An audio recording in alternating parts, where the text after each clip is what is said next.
Ang bituon sa dagat. Adunay magtiayon nga si Inday ug si Pedro ug ilang anak nga si Inting. Si Pedro panagat ang panginabuhi ug siya kay parahubog. Usa ka adlaw samtang si Inday ug Inting nagrosaryo, miduol si Pedro kang Inday nga hubog ug gipahanap niya iyang pukot kay managat daw kini aron naa siya pangpalit sa ilimnon. Gibadlong siya ni Inday kay siya nakainom ug lain pa jud ang panahon ug kung basi mounsa siya sa dagat. Apan si Pedro wala mitugot sa hangyo ni Inday. Gihatagan ni Inday si Pedro og rosaryuhan aron giyahan kini sa iyang pagpanagat.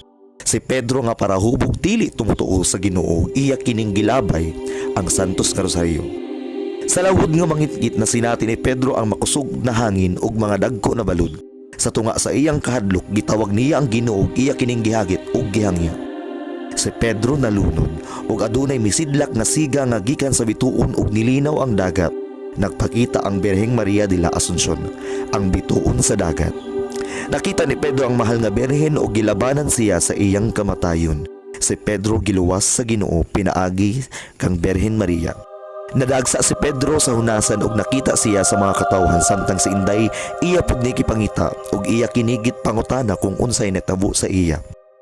Gipangutana usab si Pedro sa iyang anak kung ngano naluwas ug kung kinsay nagtabang sa iya. Nakita ni Pedro ang imahen sa Birheng Maria sa altar ug iya kining gitudlo. Ang mga katawhan natingala ug sila nakapangutana kay nagmilagro ang Birheng Maria.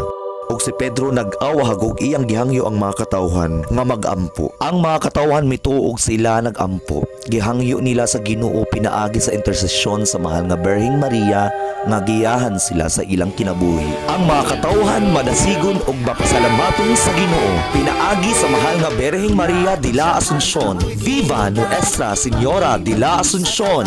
Viva!